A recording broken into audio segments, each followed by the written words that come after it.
Hello, this is Rebekah Freedom, and this is episode number 32 of Heard Not Seen, produced by John Beethan. Today we're going to talk about being free from emotional pain, emotional freedom.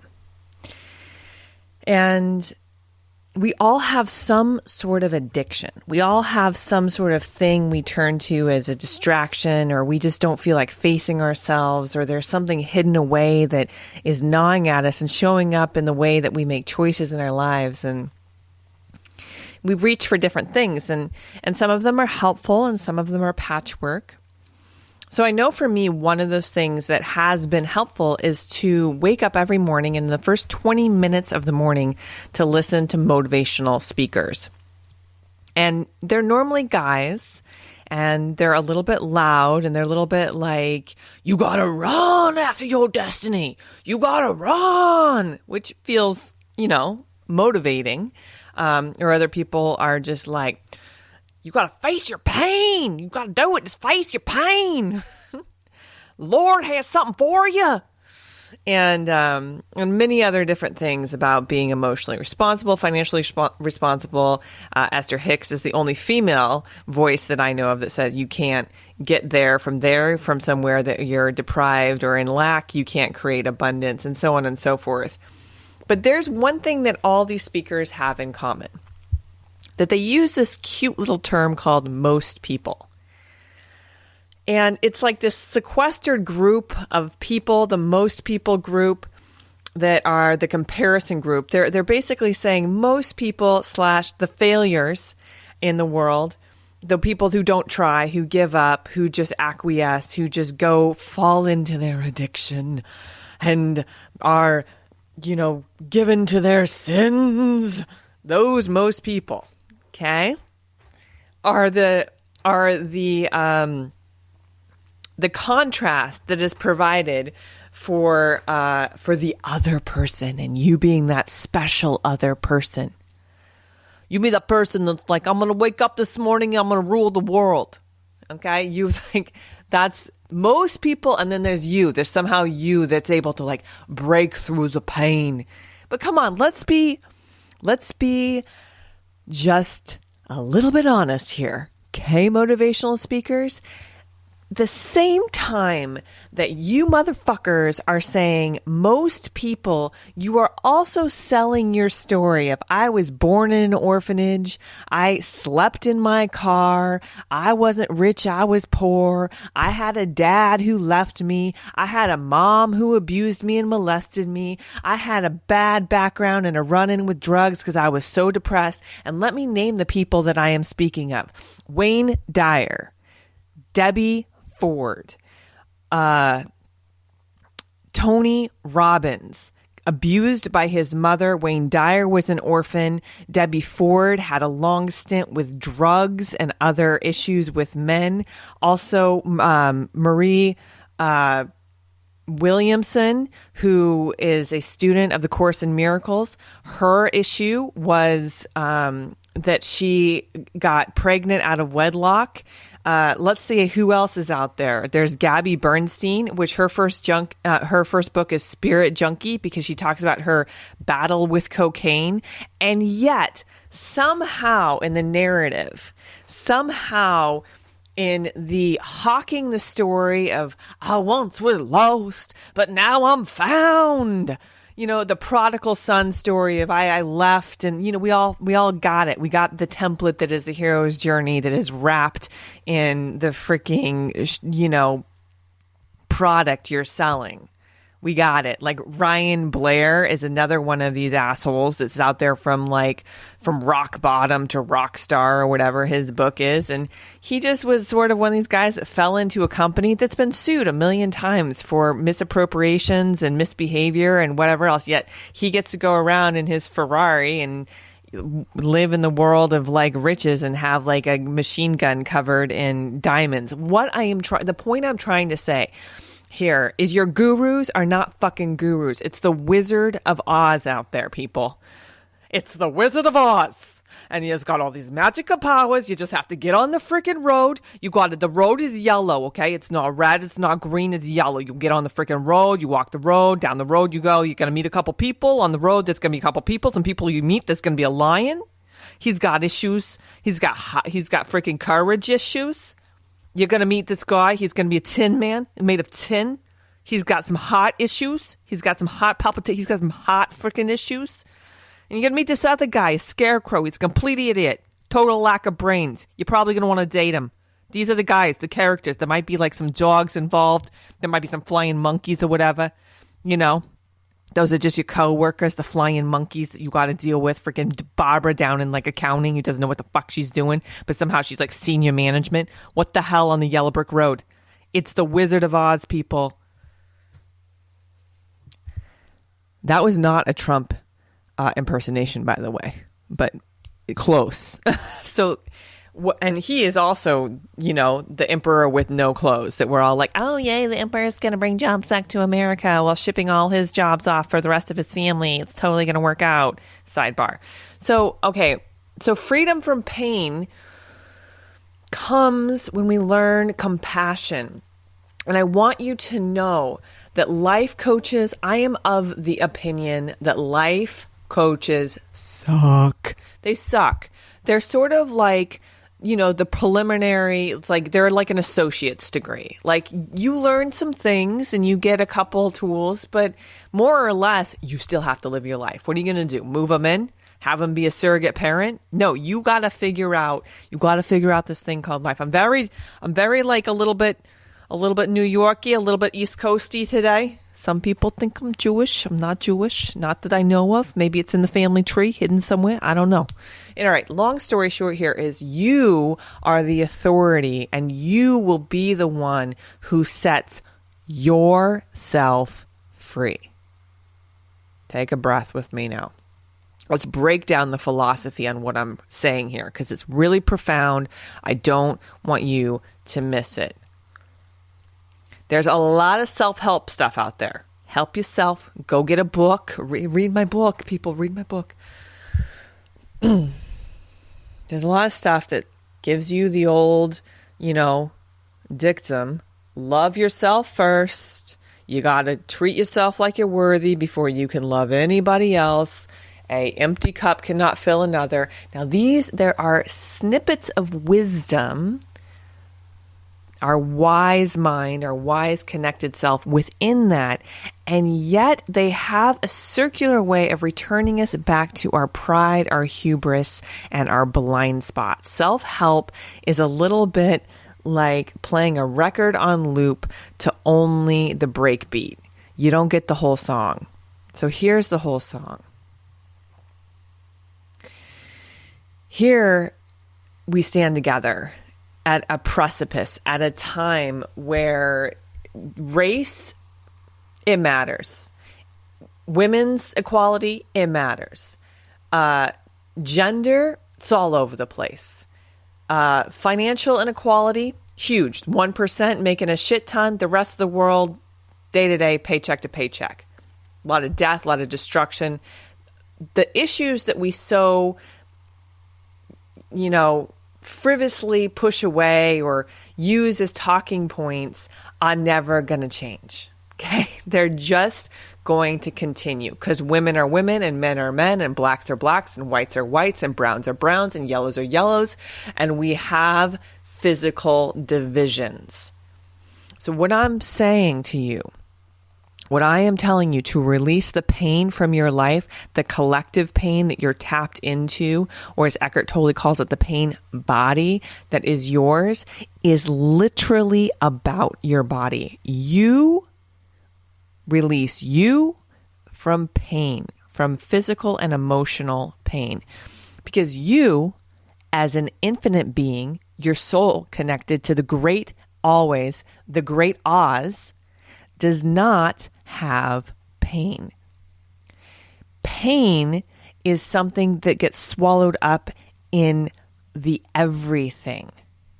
So there is no contrast of which to compare the greatest elation and the depth of pain. In the infinite It is infinite and all, and therefore there is no delineation, nor is there a dualistic reality. I'm dropping some philosophy on you. I'm dropping it. Jean-Paul Sartre, or Sartre, depending on how you want to pronounce that, said, there is no objective reality, but only degrees of a subjective reality, meaning we can never escape the layers of our mind and the filters in which the sensory information comes to us. And this is true when you have a body. And if you're listening to this, you're doing it.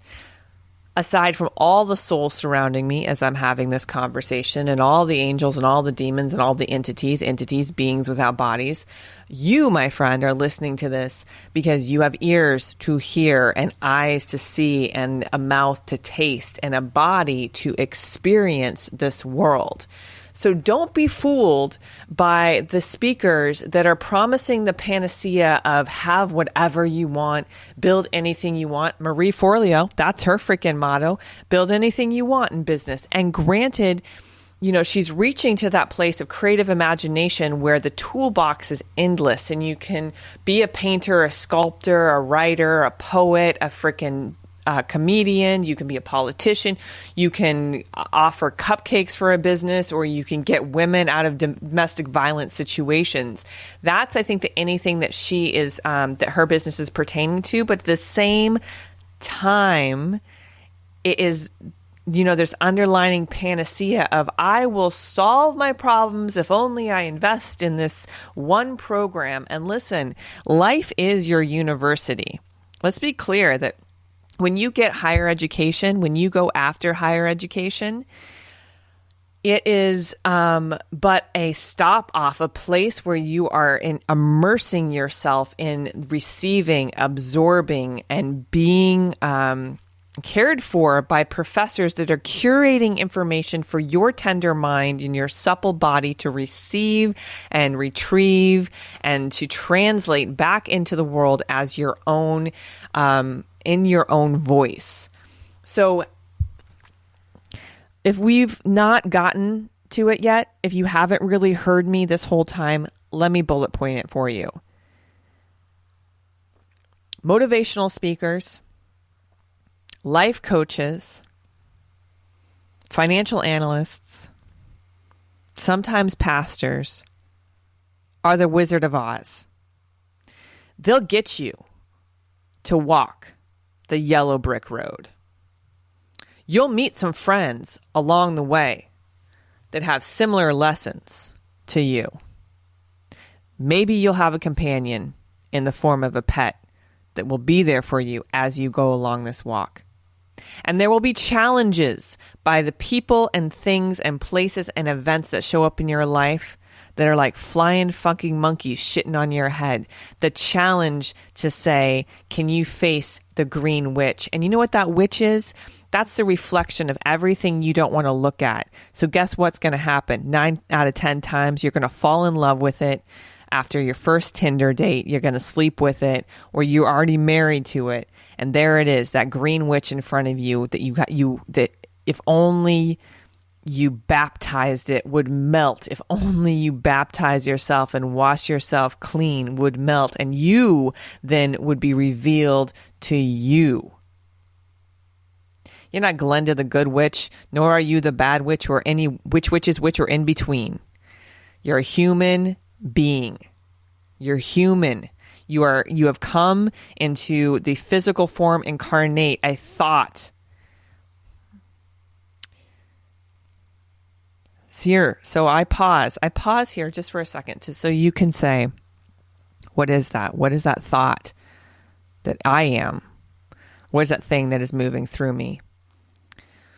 Pain is our hesitancy to walk our path, to connect with our destiny, to believe the wizard is the one with the power, the externalization of the things that are to be realized, the realization of our mission that connects us to our destiny requires a decision, and that decision is to say, I will not run from my pain. I will turn towards it and lean in, for it is my ally. It is my friend, my confidant, and the places that we see pain show up. And I know you know this. I know you know it. I know you know it. I know. Woo! I get the spirit moving. I know you know it. It's in you. The places we hide our pain are one of three major places, and there's nuances in between. The places that we hide our pain are first in our finances, in our money. So think of all the Wizards of Oz out there talking about prosperity, abundance. Just say this thing, say this affirmation, repeat after me, do this visualization, get on course, get on task, and create a new belief for yourself that will up your ante. So let me just actually break that down for you so you can be your own wizard. You know what it takes? It does. It takes be you transformed by the renewing of your mind. If you really want to get into some basic fundamental aspects that are going to create a new life for you, it is just this: change your mind. Change your mind and change your behavior, and you're going to see new outcomes. So ask and you shall receive. I will tell you, when I first started my business, I was asking for $95 an hour.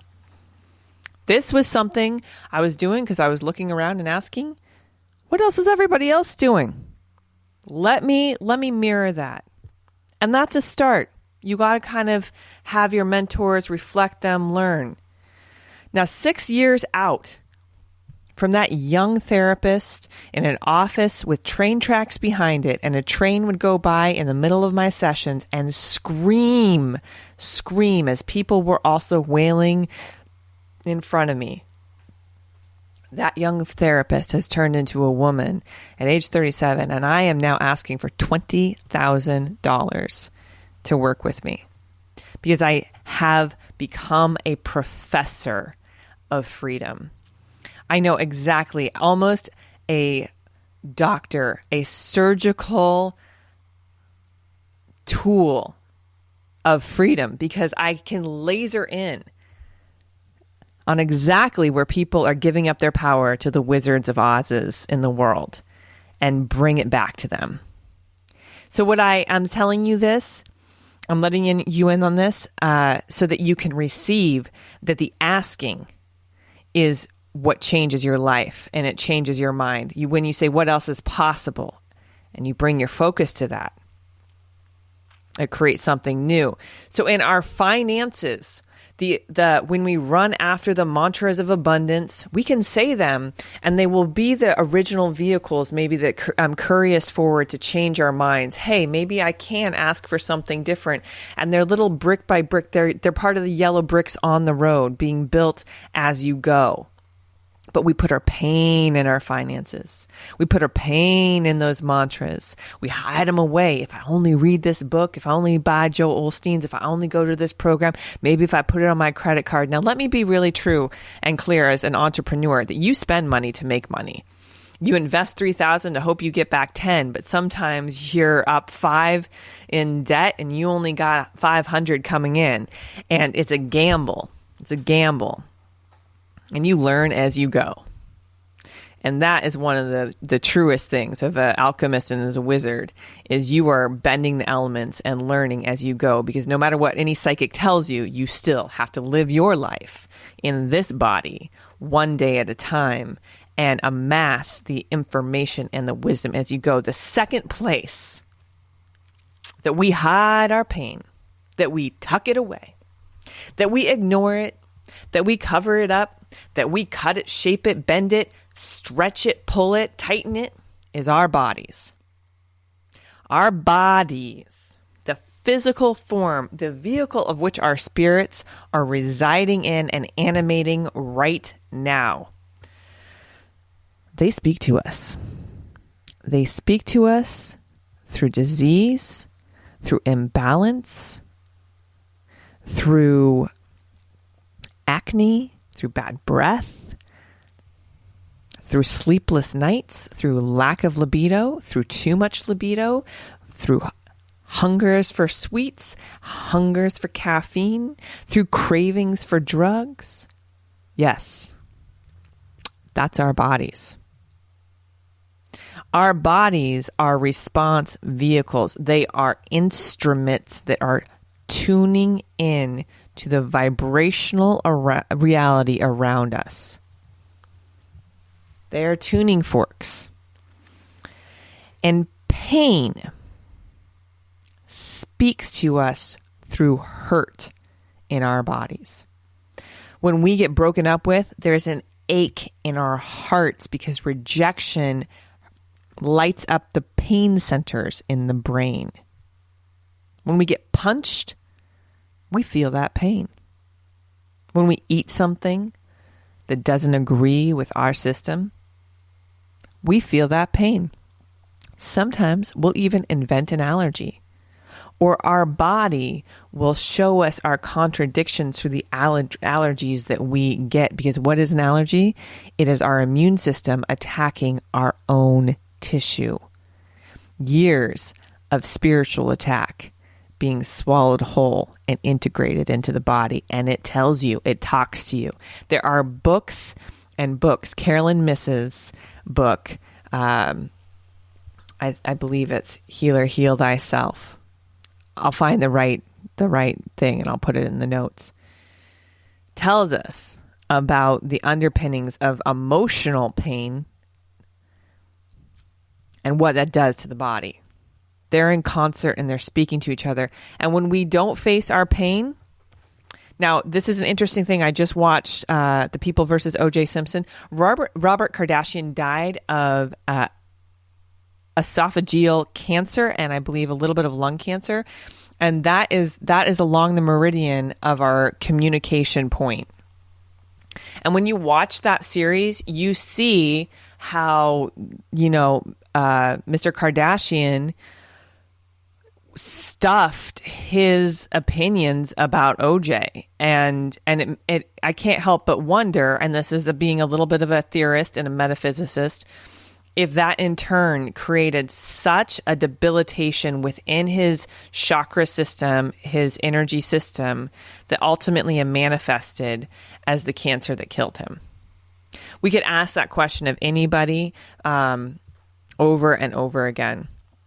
I could ask it of my mother, who died of colon cancer, which is dogmatically positioned, which is a stubborn constitution in life. My dad, who died of his heart was occluded, and he died of a heart attack. If that could really be from his shutting down his feelings for so long and stuffing things, and living a double life, that could be part of the story of him. So I want to say finances is where we stuff our pain. Body is where we stuff our pain. And the third place, I know you know it, the third place our pain bodies show up and go to war is in our relationships. Of course, the first layer being the relationship with yourself. Dorothy, Toto, I see you. I know. Our perpetual singleness, our cutting ourselves off. I'm just too busy to date. I'm too busy to meet. Maybe my vibrations are wrong. Maybe I'm not attractive enough. We hide it, and we create narratives around our relationships. We draw in our past, the way that we are raised, and we say, I'm repeating these, or I'm reacting to it to create something different. They show up in the breakups that happen, in the divorces that happen. They show up in the fights, the domestic violence, the rapes. The pain that we carry collectively that for some reason is our ally turns into our enemy, and we turn the person that we're dating that we profess to love into our enemy as well. So you're able to break free from this if you can practice with purpose and understand that the Wizard of Oz's in the world, the voice pieces, the Fox News commentators, the minds, they don't have seniority or dominion over you. You command your body. And if you want to release your body from pain, it's so simple. It's so simple. Layer by layer, bit by bit, from the floor up. This is how you do it. You find a ritualized time that you work out at least 5 days a week, that you're going to a yoga class, that you're going to the gym and you're lifting weights. If you are in the middle of nowhere, that you're doing a Rocky montage and baling hay and doing push-ups and sit-ups. You honestly don't need a gym to be able to get in shape. Your body weight alone, just doing jump ups and burpees and plyos and all the stuff that the Army does to train their people, because they don't have, they have obstacle courses, but sometimes you just don't need equipment. First level is body care, is you need to be exercising, you lazy fucks who are just like, I don't want to do it. Because when you don't exercise, your body's going to reach for external energy in the form of caffeine, cocaine, sugar, treats, all of that. And I promise you, is all that's doing is breaking down your system more and creating a deeper void, a deeper hunger. So you must start to develop the ritual and the habit to exercise 5 days a week. 5 days a week. You also need to sleep, drink enough water, rest. Make sure if you're not having sex that you're masturbating, that you're having at least 1 to 2 orgasms a week. And that is in check, that it's a healthy balance, that masturbation is not somewhere that you're, stuffing away your pain. I just need to feel great. And then onwards, don't smoke. I mean, these are all really basic things, but these are like the commandments to freedom, to setting your pain free, is to create rituals around taking care of your body. The second thing is find a time, if it's for you and your family, that you get a rhythm around what you eat, what you cook. It's so easy nowadays to create a grocery list online and simply click buy and buy the same things over and over again. When you go for that like big buy every week, that you just push click and you go to the store, pay for it, pick it up. It's going to help you with your budget. It's going to help you with what you're eating, and cook at home and eat at home more than you do eating out. It's going to save you on salt, sugar, and tipping people. So it's going to save you money. It's going to save you time if you can do the online grocery list thing. We're rounding the corner on 30 minutes here, so I really want to make sure that I'm getting to the mental part of this too. So the second thing that if you want to be released from pain, you need to find community.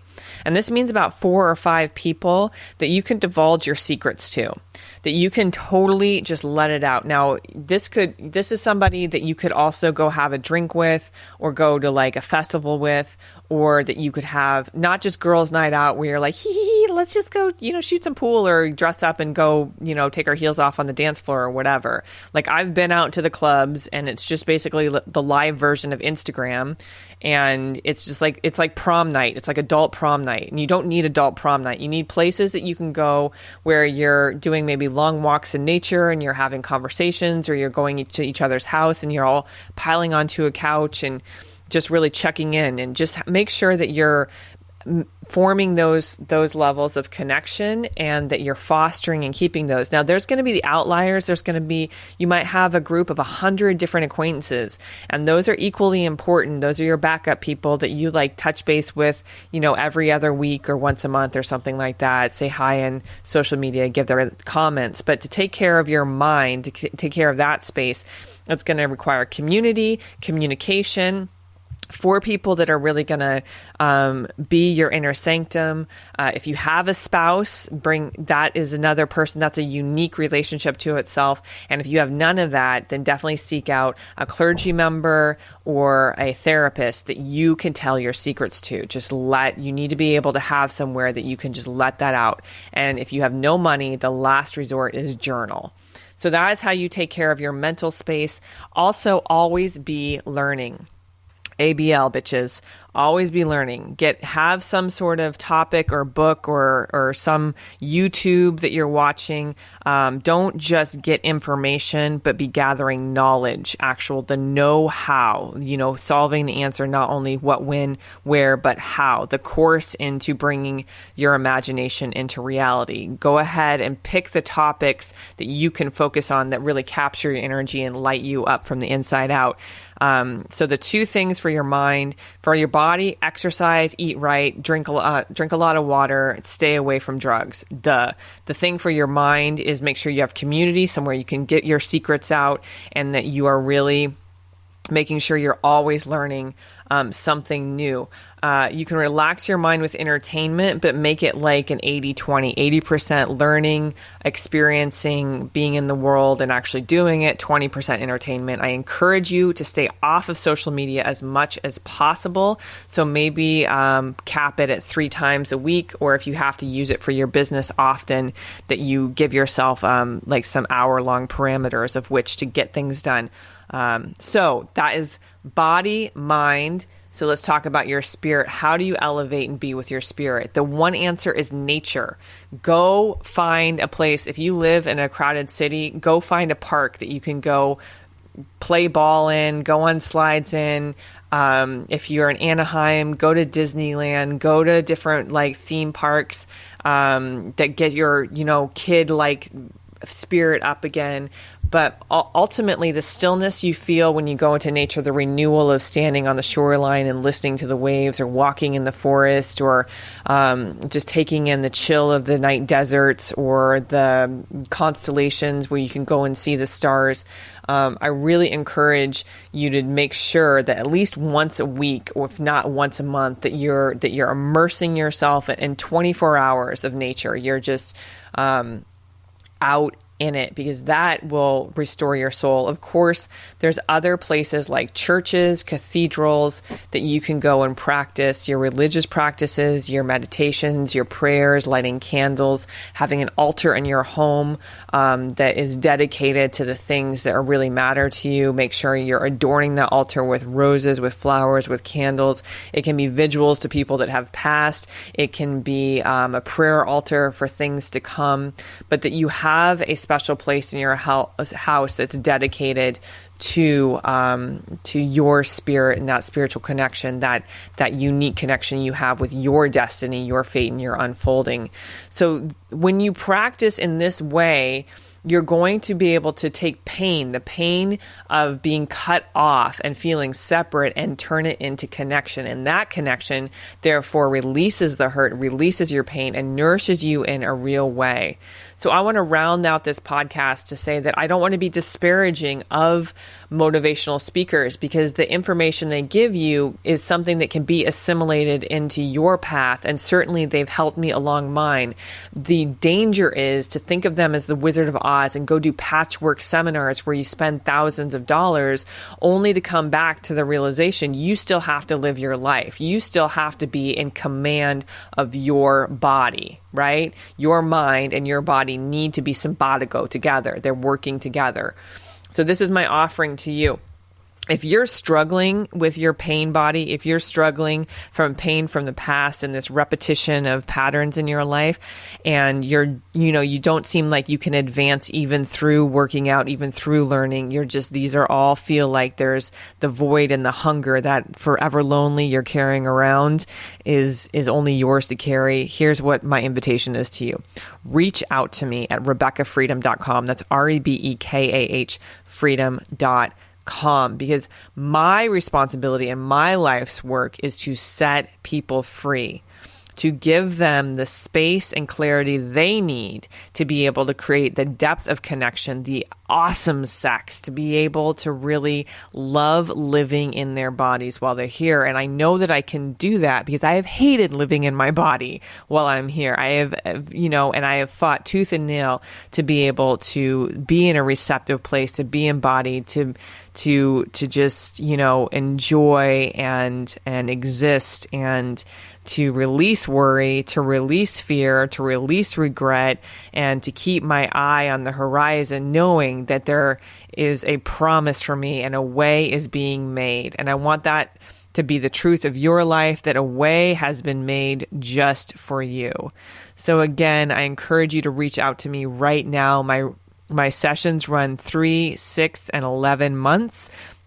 They vary in prices according to the coursework, but essentially we'll be talking to each other every other week for 2 hours over the duration of the time that those sessions are purchased. So I'm off to see the wizard, the wonderful wizard of Oz.